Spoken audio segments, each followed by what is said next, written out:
నేను నీ వెంట పడ్డానా? ఎవరు పడ్డారే? నువ్వా నేనా?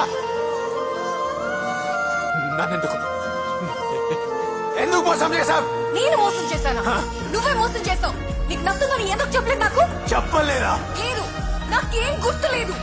నేను ఇలాంటి అస్సలు పెళ్లి చేసుకోలేను. ఎందుకు? ఎందుకంటే రేపు పెళ్ళయ్యాక నీలాంటి పుడితే నా లెవెల్ వేరు, నీ లెవెల్ వేరు. Stay away from my life.